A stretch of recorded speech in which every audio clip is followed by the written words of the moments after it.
Hi, I'm Nick Harriman, And I'm Monika Winarnita. and together we're going to present Caring and Family Marriage Migration among Cocos Island Malays. So, we're going to be talking about the 470 Cocos Malays who live on Australia's Cocos Keeling Island, specifically on a place called Home Island. Their ancestors were labourers and slaves brought to the island from 1826. Now, on Home Island, there are about 100 married couples, but interestingly, among them, 40 of the spouses are migrants. That is, they've come to Home Island from other parts of the world to marry a Home Islander. So the structure is as follows. We'll have an introduction, then we'll talk about Cocos Malay migration, historical and contemporary. We're going to look at marriage migration in the diaspora in general. So this is a general theme about other parts of the world. And then we're going to return to Home Island to look at the culture and society there. We're going to talk about what marriage means for Cocos Malays. We're going to describe marriage migration patterns and return back to the idea of marriage in the diaspora, and then we're going to conclude. So the Cocos Islands were originally settled in 1826. White Englishman by the name of Alexander Hare bought 100 people or thereabouts from various parts of Southeast Asia. There are reports that there were even Chinese, Papuans, Indians, and even Africans who came there. And these people were Malay in the sense they came from different parts of Southeast Asia, not in the specific sense of a cultural group in Southeast Asia that's called the Malays. So Malay here is a kind of generic term, a bit like Aboriginal used to refer to Australians, or Indian used to refer to Indigenous First Nations in America. So although Hare brought them there, another European by the name of Clunies Ross took over soon after, and he and successive generations ruled over the Cocos Malays. Excuse me. From about 1836, there was an uprising when families wished to be repatriated to Southeast Asia were given the opportunity. There was also a big migration of convicts from 1854 to 1872. These people came from West Java, a place called Banten or Bantam, and they're Bantam in English, and they worked on the coconut industry. In 1946, after World War II, there was a huge exodus of the population. So from a population of 1,800, it was reduced to 400. Some people went to work on Christmas Island on the phosphate mine there. Some people went to Singapore, where there is which was a British colony, is now a famous international port. And the majority, though, went to a place in Sabah, on the island of Borneo, and they formed a kind of their own colony there, a place called Balong Cocos, after the Cocos Islands. In the 1970s, Cocos Malays began migrating to Western Australia. They went to Port Hedland, which is a iron ore rich area. They went to Katanning, which is a rural town in southwest Australia where there's an abattoir.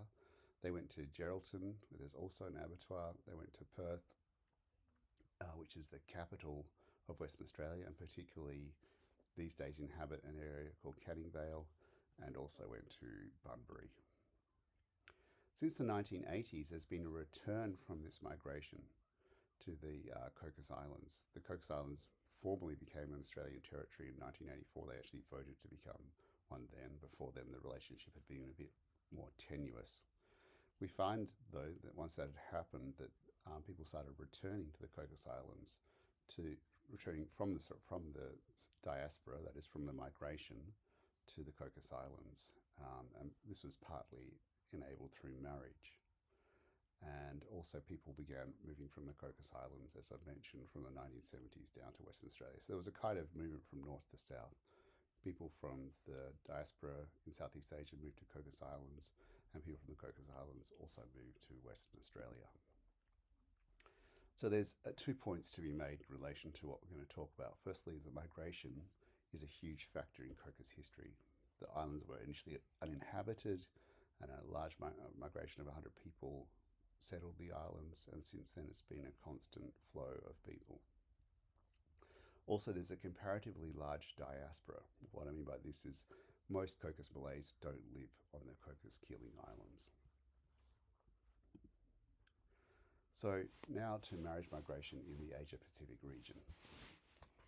Hi, so the term diaspora really comes from the Greek word. So diaspora is from Greek, but it means dispersion.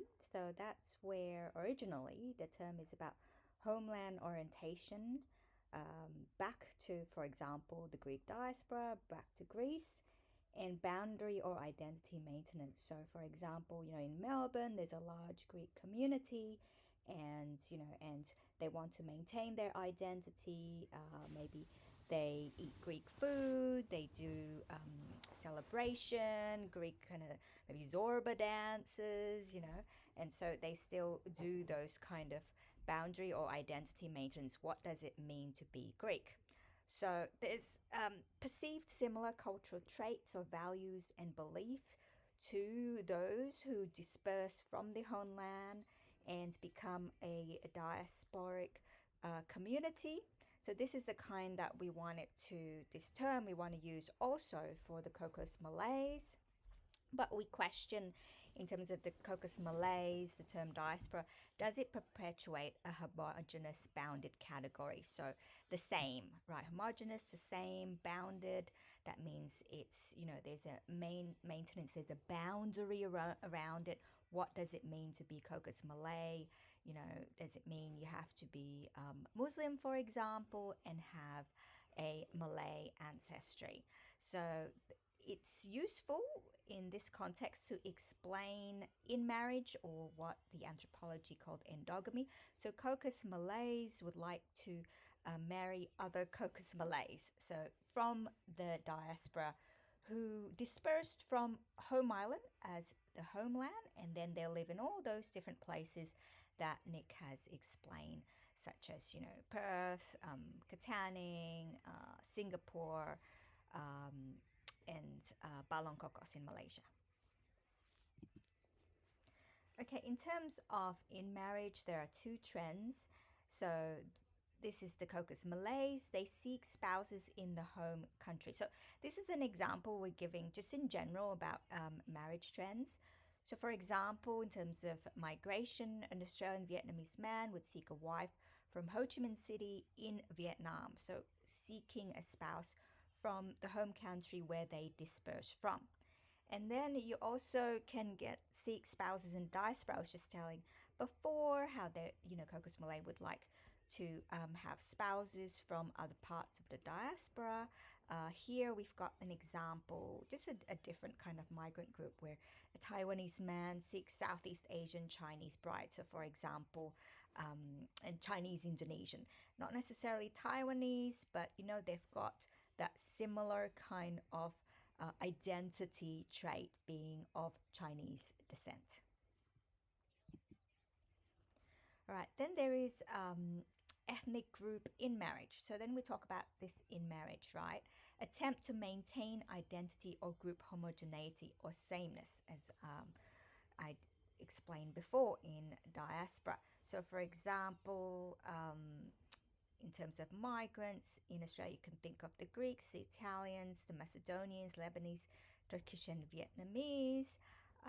In our article, we talked about their marriage patterns and how they would like to marry those from the same ethnic group, or those that come from the homeland that is the same to them. For example, the Greeks marry a Greek person from Greece, for example. Yeah, so it's interesting, like if we look at this rate of decline, for first generation Greeks, let's say those who arrived in Australia in the 1950s and 60s, only 10 to 20% did not marry another Greek person. Then in the second generation, amongst their children, like 35 to 40% did not marry a Greek person. But by the third generation, 80% of Greeks are not marrying other Greeks, but marrying people from other cultures. Yes, so this was from research done. Demographers mainly do this, so that's where this percentages come from. Interesting. Okay, let's go back to home island now. The formal economy there is quite limited. Unemployment is quite high. It's somewhere around about 65% of people are on some sort of benefit.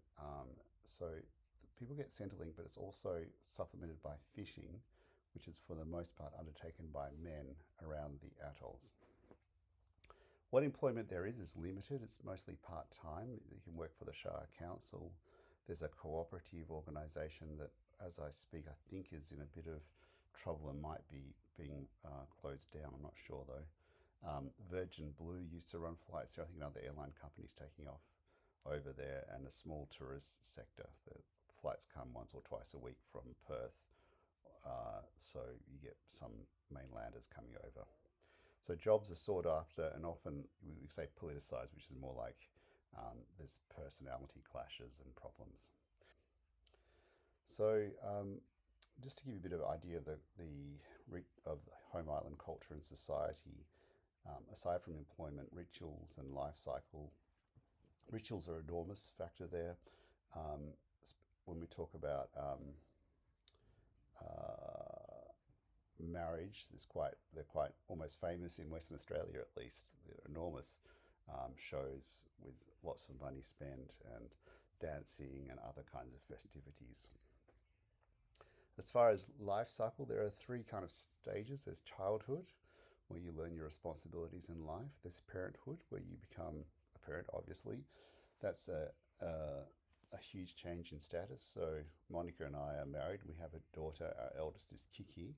So Monika gets known as Mak Kiki, and I get known as Pak Kiki. Otherwise, we get named after our. You get named after your eldest child, and then when you become a grandparent, you say Kiki has her first child, and that child's name is Winston. Monika and I will become Net Winston, which means grandma or grandfather Winston. So now let's look at residence, how people live. An extended family is quite common. They're more common than we experience in mainland Australia. So there are about 100 houses there, give or take. 53 houses had one generation. There'd be like a husband and wife or sister. Um, 9 houses had two generations, that's parents and children, which is another common pattern on the mainland. But what's less common in the mainland, but very common on Cocos Island, is 31 houses had 3 generations and 7 had 4 generations. So 4 generations, that's great grandparents, great down to great grandchildren living on the same block, often not under the same roof, but people will build what you could call outhouses, what look to the outside like sheds out the back, but are actually residences for, let's say, the grandparents and grandparents. So the identity, even though they speak a language that sounds like Indonesian or Malaysian, they don't necessarily identify too closely with Indonesia, but they do feel very strongly about being Muslim, about being Australian is also an important part of their identity, and also Orang Pulu, which. So, what does marriage mean for Cocos Malays? The first idea that's important is jodoh. Jodoh means a good match. So, it can be a noun like a jodoh. Jodoh is a match. It can be a passive verb, dijodohkan, which means to be match made. And you can also say jodoh, which means it's suitable or matching. It's very similar to actually to the English word match and matching the word jodoh. And that's what people look for in a spouse, somebody who's jodoh. So if you find the right match, that's the person. To get the right match, you need a potential spouse, and you need the right process. You need the right potential spouse and the right process. So the potential spouse has to be Muslim, preferably a practicing Muslim as opposed to a nominal one. I.e., if you're a man, you go to mosque every Friday. It's like going to church. It is, yeah. Preferably Malay, Indonesian, and preferably Cocos Malay. So this would be the ultimate one to have all of that. But at the very minimum, it has to be a Muslim, and that's reflected in the statistics we had. So we had 40 marriage migrants, at least. Oh, sorry, I think that 9% was 9% of the population as marriage migrants at one point. Okay. Potentially, I'm not sure. So at least 38 were Muslims. We hadn't had a chance to verify 2 others. So 32 of these are from Southeast Asia. From Sabah in Borneo, there were 24 marriage migrants. From Singapore, there were 5. From Terengganu, another part of Malaysia, there were 2, and there was 1 female who's from Indonesia. Then there are 4 marriage migrants who are Cocos Malays, and they come from the diaspora. 1 from Geraldton, 1 from Katanning, and 2 from Perth. And these data relate to around about 2011, I think 2012, not 2025. Back then, 4 were white. I think a couple of those are now deceased, and two of them have converted. One of them is definitely deceased. Okay, so that's what is a jodoh, a good match, is these things. Now, what's the right process? Parents and family should be involved, and there should be no physical contact until they meet for betrothal, and betrothal means marriage arrangements. And the stories of the marriage migrants' introduction and courtship that we heard they presented to us this kind of ideal version of their matching. So I'll pass over to Moni for Musa and Wati. Okay, so this is an example of a couple that I interviewed, but also we did participant observation because they lived next door to one of the houses that we stayed at. So Musa is from Terengganu. So Terengganu is in Malaysia, and he was visiting his brother who married a home islander. And they met the older kind of couple, or his older brother, and took Musa to Perth and introduced him to the 2 daughters. So the parents of Wati. So Wati is the Cocos Malay woman that got married to Musa. So, through the older brother of Musa, who met his spouse in Perth, Musa met Wati, who's from Cocos Keeling Island, and they got married. So he chose her. The couple had a baby, and then they moved to Home Island. So Musa's brother was in Perth, and that's where Musa met Wati. And then Wati's parents lived with them. So this is like a 3-generation household. And Wati's parents is there to look after the grandchild. So there's no real daycare situation. So there's no childcare. So the grandparents are the ones who are usually taking care of the grandchildren. And they took great pride in it because they achieved the status of grandparents. And also the idea is that Wati will look after them when they got older. So Musa lived with Wati in Home Island via Perth. So he is the marriage migrant from Malaysia. And that's what is a really classic jodoh story. It's got all the right things. Musa being Muslim and Malay, but also looking the fact that the family was involved, and importantly for this subject, the importance of caring, of looking after people. Yeah. Okay, so as we mentioned, in approximately 43 houses, there are 2 to 4 generations. Now, of these, 2/3 are matrilocal and 1/3 is patrilocal. Matrilocal is an anthropological term that means after you marry, you live with the wife's family. Just like Wati and Musa. And patrilocal means after you marry, you live with the husband's family. So the tendency here is towards what you would call matrilocal residency. There's a kind of, from a Western perspective, from an Australian mainland perspective, it's a practical or sanguine approach to marriage. There are ideals of romantic love. You can see that amongst teenagers singing songs and with their pictures on, of love hearts and stuff stuck on their walls and stuff like that.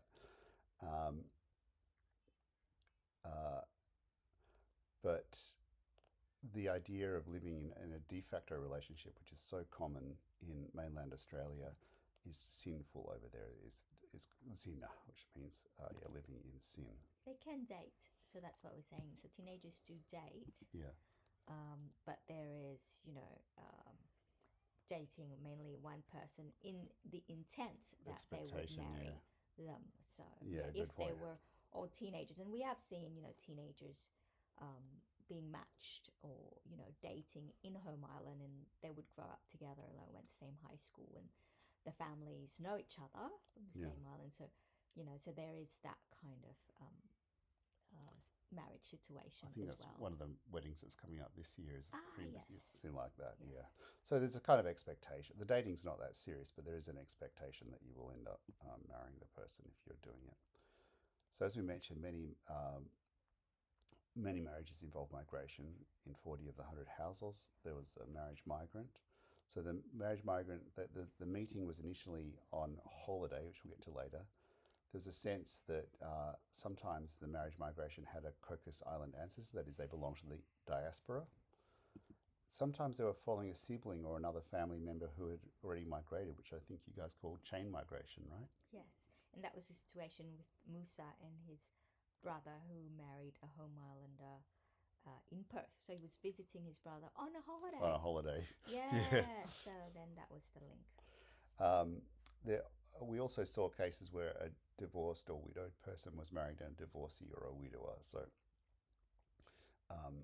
it's the second marriage, and they're often living in extended family households. So when we talked about this holiday thing, it's a bit different to the English sense of a holiday. Um, it's closer to a Malay Indonesian word kunjungan, which means visiting. So maybe you could take over that, Moni. Yeah, so it's like a visiting of relatives, often to attend wedding as a guest. So another marriage migrant, the very first one that we lived with actually, um, Maeka, right? So she came over to Home Island because her sister was getting married. Her sister, who also was from Singapore, but their mother is Cocos Islander, so one of the Singaporean diaspora from Cocos Island that left in the 40s after World War II. And so her sister was getting married, and then she came over to Home Island, and she met a man whose wife had passed away. So then, as a wedding guest, there was that relationship with the sister, and then met this man, and then there were match made, in a way because of the sister. So that was the visiting part of the holiday for a wedding Yeah. situation. So weddings make weddings, right? Yes. um, I think this. That's them. So Hawkins I was saying before. I think you skipped one here. Often match made on holiday. So Hawkins was so interestingly, the sister I was telling you about in the previous slide, Maeka, her older sister married Hawkins, and Hawkins met Maeka's older sister when he had a holiday in Singapore, Yeah. visiting Home Island relatives, and then was matchmade to Khatija. Khatija is Maeka's older sister, and then they moved to Home Island. So they had a Home Island wedding, kind of like this picture there. That's pretty cool, isn't it? Yeah. So we talked about they often had a Cocos Island ancestor. We talked about that already. Yeah. And we've talked about following a sibling. We don't need to go into that too much more detail, I don't think. Yeah. Well, we've got so much detail of that. That just goes on and on and on, right? Like examples, right? Yeah. But this is a really interesting one, right? So this is from Sabah, where you have like 6 children from the same family, all Sabah born. And then, like, we're talking about Maeka or Zaiton following her sister Khatija. This is like 6 of them following each other, marrying Home Islanders. They all ended up on Home Islander from Sabah. That's really, really effective, good matchmaking there, isn't it? Yes. That's the best. So we talked about divorcees and widowers, I think. Did we mention that already? Yeah, so, talking about how that Singaporean met a divorcee. Oh, not a divorcee. He's actually, see, the word in Indonesian for divorcee and widow is Same, right? the same. Yeah, It's called janda. like janda for woman, duda for man, right? So if you're a widow or divorcee, and there were 3 there who were divorced. So Hayati is the third sister. So there was Khadija, and then so we're talking about chain migration. Then her sister came for the wedding, which was Zaiton, who married a widower. And then their younger sister, so that's three sisters. I'm just going to go back because we kind of skip that a little bit here. So Hayati there was holidaying on home island and then was match made with a divorcee Wezin, right? So those are three sisters. When here you've got six siblings, the ones we're talking about, the Singaporean sisters, there are three of them. So three Singaporean sisters, six from Sabah there. And so one of them, the second sister married a widower, the third sister married a divorcee, right? So these are those who were divorced or widowed that we got to know who married marriage migrants. So here, in terms of description of marriage migrant patterns, they usually live in multiple generation houses. So 47 home island houses had multiple generations. So this is, grandparents, parents and children, and sometimes it goes all the way to grandchildren and great-grandparents. So 25 out of the 40 marriage migrants live in 2 to 4 generation households. I think the main thing is about caring and family, and Exactly, that's what the multiple generational household is about, right? Yeah. So, and particularly if they live matrilocal. Yeah. And we found that a lot of the Why do you say marriage particularly? migrants, The husband's moving to the wife's house. yes, because in terms of marriage migrants, there was a large number of male marriage migrants from Sabah, from Bawang Cocos, from the diaspora. So these are Cocos Islanders who migrated out during World War II. After World War II, yeah. After World War II. And then they met their spouse, or because of that kind of link Their still. descendants. Yeah, the descendants, right? There would be cousins, one cousin who, like the 6 siblings, the McRae siblings, they would have been, still have maybe cousin relationship. Their cousins still live in home island and they're in Balong Cocos in Sabah in Malaysia, and then they visited them for holiday, maybe for a wedding there. But it is mainly the males because it's matrilocal. The the the wife is the one who lives on home island, and takes care of her parents. Yeah. So if it's a son, there's a tendency that the son would go and work, possibly find work in Perth. Somewhere else, somewhere else in the diaspora, Kataning. But it is more in terms of caring and then all that Maybe kind of... Maybe I can put it another way. So if I'm a Cocos Malay in Sabah... Ideals of femininity as well, right? Let's say I'm a Cocos Malay man in Sabah and I've got a sister. My sister can look after my parents. Yes. So there's also this sense of absence of caring duties. If my sister can look after my parents, I'm free to go to Cocos to marry a Cocos woman there. And she then can look after her parents, and I can do different things like maybe fish around the atoll, or maybe even go to Perth to look for work while my wife and her parents look after our children. So this is what we could talk about as the kind of care, the providing of care being structured through kinship. The way care is organised in this context is through the family. It's another way of putting it.